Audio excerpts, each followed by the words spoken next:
Hello ladies and gentlemen, Gapesy here. This is the DPS guide for Mythic Butcher, and this encounter is actually very similar to the heroic version on Mythic. You'll mostly be focusing on general positioning requirements, particularly for Bounding Cleave, dealing with Bounding Cleave soaking if you are the selected player to do that, and avoiding almost entirely the new mechanic that exists on Mythic version. It's mostly a DPS requirement, a massive race, a patchwork-style fight, so it's going to be all about DPS output for everyone in the raid. So let's get started. So to begin, since this is really just about DPS output, your ability to beat that 4-minute Berserk, we'll talk about the DPS requirement itself. On screen there you can see some rough calculations.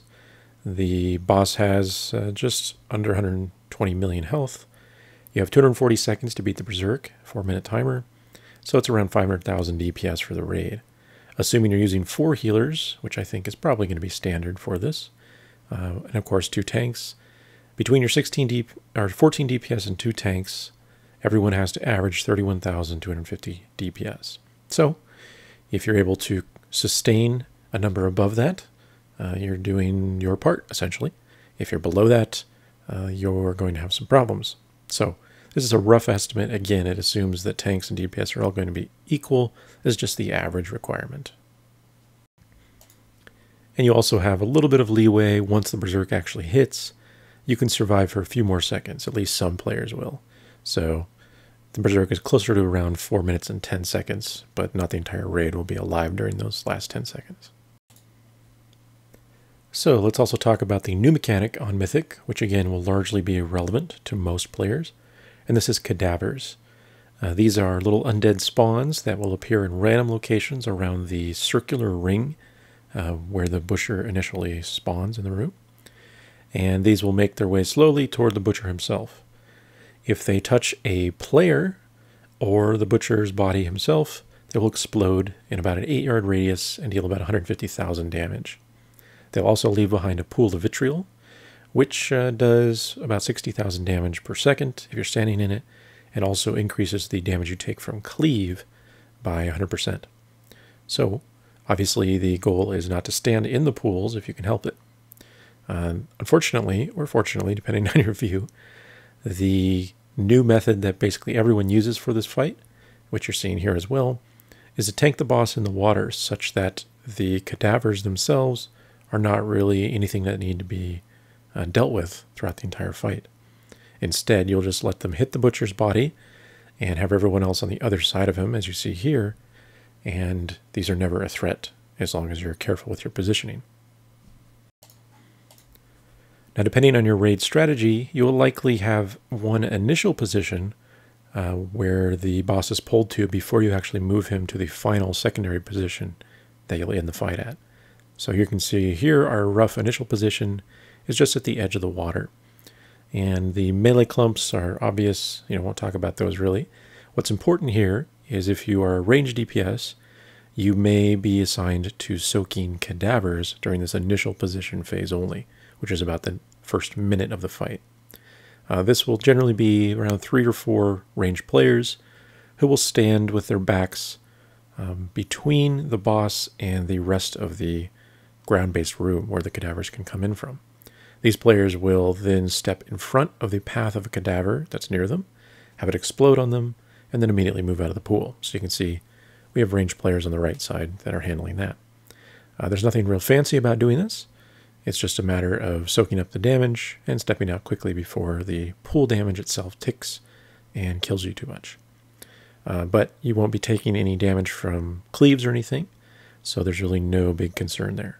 Just make sure you're positioned properly, and if you're in a situation where you cannot soak a cadaver, you need to call it out to the raid so that melee players in particular can move away and be, aware of what's going on. Now the secondary or final position that your raid will be in will be somewhere in this back cubby here in the water.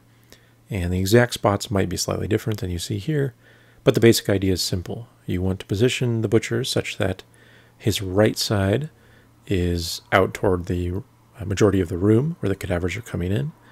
They're then forced to explode on his right side and never actually exploding anywhere near the DPS or melee groups that are cleaving on the other side of him.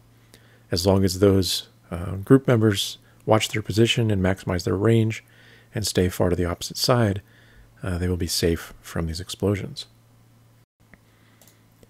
Now, if you are a DPS that is not stacked up with one of the melee clumps, it's important that you stay anywhere else on the left side or back side of the room. It doesn't really matter too much where you're standing, as long as you're not close enough to get cleaved and you're not the furthest player from the boss. You can actually be anywhere. You just don't want to get threatened by cadavers that are coming in, so generally to be off to the left side somewhere. But it's okay if you are stacked with other people, or if you're by yourself, just somewhere outside of melee range, it's fine. So, one important aspect to this fight on Mythic is handling bounding cleave soaks. Generally on Heroic or even normal, you would just have 4 or 5 ranged players stacked up somewhere outside of melee. When he does bounding cleave, he will jump to that large group, hit them all, and they'll slowly be healed, and that's that. However, on Mythic, your healing cannot really be spent on unnecessary healing like this ranged group. So to mitigate that damage, what you'll actually probably do is force the bounding cleave on one individual player that's outside of melee range. You can do this by simply having the entire raid, except for the one player, run into melee range during his knockback bounding cleave phase. So here you see the knockback. Everyone else, except for our one player, who's off to the bottom right, is stacked up in melee, or, well, in melee range. And this forces the boss to select the one player that is not in melee range as his bounding cleave target. Now, meanwhile, this player will take a ton of damage, so they need an immunity or high damage reduction ability to survive the hit. There are a lot of different abilities that can be used for it. You can see some of them on the screen there, and these are just ones we've tested. But generally speaking, we found mages work best for this. So if you're a mage DPS or maybe a hunter, that's at range, of course, you might be assigned to doing this. And the simple method is, for mage at least, display on the screen here. So first, bounding cleave, you'll get a hand of protection from a paladin. Second one, greater invis. Third, ice block. Fourth, your greater invis will be up again. And then the final and fifth one, you'll get hand of protection once again. So between the mage, him or herself, and one paladin to help you out, you can easily handle all the bounding cleaves by yourself. So it's a pretty simple and efficient method to do this. If you're not the person that's soaking, all you need to do is make sure when bounding cleave happens that you are close enough to the boss that after the knockback occurs, you can quickly get back into melee range. You don't have very long, particularly during Frenzy, when he will jump faster because of his haste. So if you start off close enough, you'll be able to get back into range, into melee range before his jump occurs. If you're too far away, or you get stuck on something or whatnot, you will be a potential target, and he'll probably jump to you and kill you. And this is likely a wipe, or at least a wasted battle res, which you don't want. So the important thing is, if you're not that individual soaker for cleaves, for the bounding cleaves that is, you stay close enough to the boss when he's about to do it that you can get into melee range before his leap occurs. Now lastly, we'll talk about managing gushing wounds. Obviously this is generally only handled by 2 players, usually ranged DPS. So if you are one of those 2 players that are alternating in and out of the melee groups, this section is for you. The basic idea is that on Mythic, you are only allowed to reach a maximum of 3 gushing wound stacks. If you or anyone else hits 4 stacks, you will die instantly. And as you may know, that this is actually 1 lower stack than the number allowed in Heroic. So, just the rule of thumb is, if the boss is not in Frenzy before Frenzy hits, you want to manage only reaching 2 stacks of gushing wounds before you step out and the other player steps into the other group.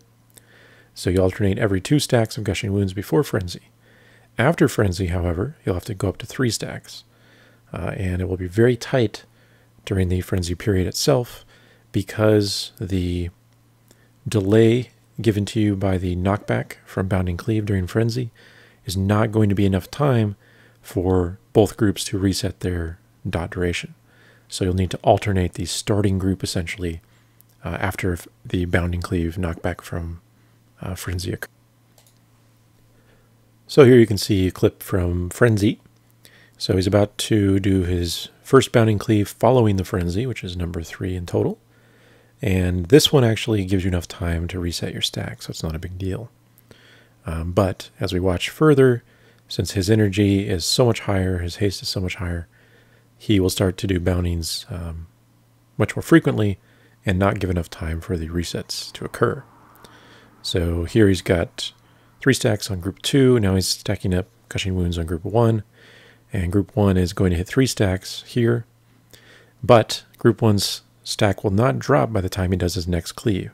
So it needs to alternate back to group 2, soaking the first cleave hit here. So group 2 has the most people, and now we'll go up to 3 in group 2, and then back to group 1, and so on. So it's just important that during Frenzy, you and your alternating partner that are managing the in and out for melee stack sizes are aware of the stack count on either group, and just announce which one is starting the stack count period for that particular Bounding Cleave and which one is staying out. So that's pretty much it. Everything else, like I said, is just all about DPS. So for the most part, you are going to be focusing on maximizing your DPS, standing still as much as possible, taking advantage of every little thing you can to increase your DPS while you're moving, getting knocked away, maximizing your survival if you're in the melee clumps during Frenzy, all that good stuff. So it's mostly a DPS and gear check, but with a few basic tactics and positioning, you should be able to get it down. So that is the DPS guide for Mythic Butcher. As always, good luck, thanks for watching, and I'll see you next time.